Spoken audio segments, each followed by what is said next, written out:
Introducing the Turner Housing Policy Dashboard, a housing policy and land use simulation tool that allows planners and policymakers to fine-tune land use and policy inputs, reflect market conditions, and model policy scenarios to estimate development likelihoods and amounts of new homes.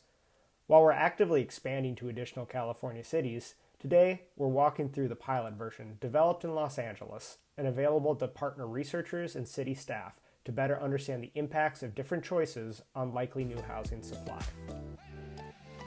So how does it work? The Turner Housing Policy Dashboard overlays a real estate pro forma, which are the calculations that determine whether a new building is financially feasible, on top of parcel-level land use and regulatory data.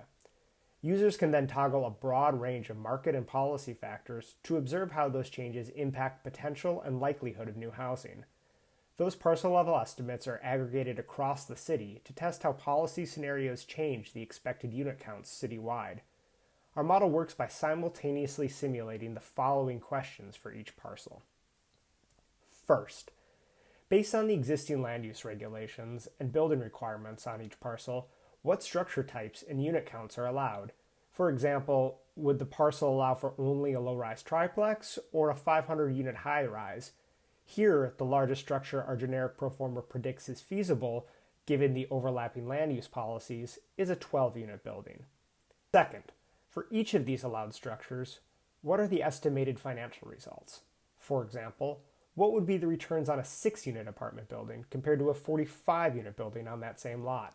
Here we see the 3 financial results of the optimal structure type on this particular parcel. Third, based on those financial metrics, what structure and unit count is optimal? What would the developer likely seek to build? On this particular parcel, a 40-unit structure has the best financial results overall, but among the types of building allowed by the land use policy, an 8-unit mid-rise with above-ground parking is considered financially optimal. Fourth, for each parcel's most profitable structure, using the relationship between these financial metrics and past development outcomes, what is the probability that it'll be developed? For example, based on the calculated financials we just saw, and compared with observed development activity during the past decade across the city, we calculate the empirical relationship between the pro forma's financial results in the past and what was actually built. We can then estimate a 12% probability that this parcel will be redeveloped over the next 10 years. And because the most likely structure type would be an 8-unit building, multiplying those two together gives us an expected unit count of roughly 1.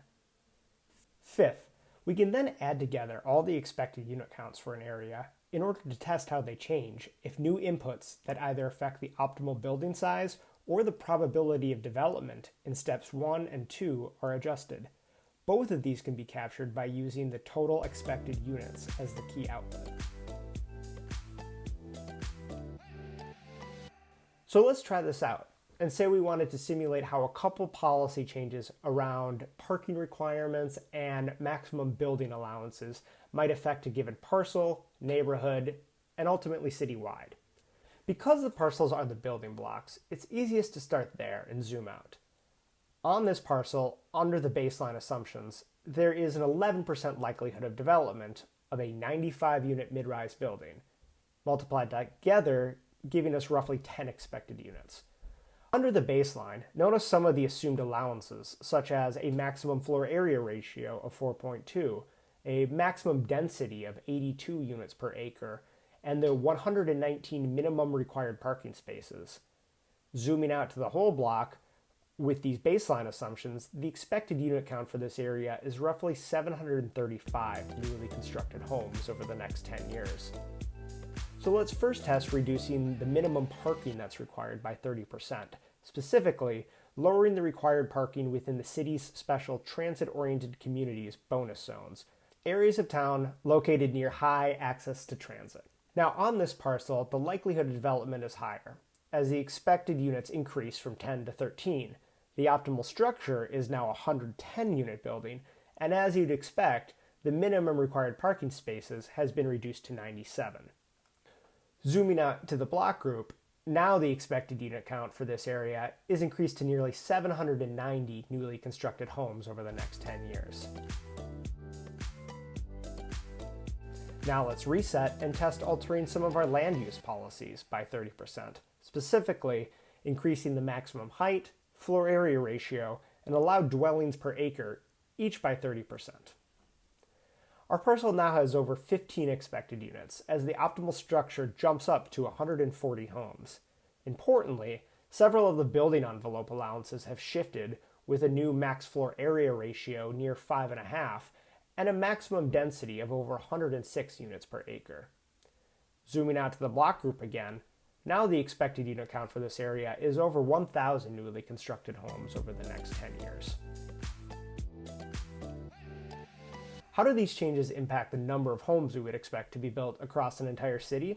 Well, the dashboard has been built to allow us to answer that very question. Once we see what happens at the parcel and neighborhood level, we can see how citywide expected units change once we adjust the baseline policy assumptions. Under the baseline, the dashboard projects 192,000 expected units over 10 years, or roughly 19,000 homes per year. Our first policy we tested, lowering the parking requirements in the transit-oriented communities bonus zones by 30%, estimates 202,000 newly constructed units over 10 years, or roughly 20,000 units per year, which is a 5% increase from the baseline. The second policy we tested, increasing height, floor area ratio, and density limits all by 30%, yields 250,000 expected units over 10 years, or roughly 25,000 units per year, a 31% increase from the baseline. Using a tool like this, policymakers can assess a multitude of additional policy choices and better measure some of the options available to them as they strive to achieve their desired outcome of new housing supply. As we work to enhance and expand this tool, we continue to seek opportunities to partner with additional cities. For more information, please visit turnerlabs.org.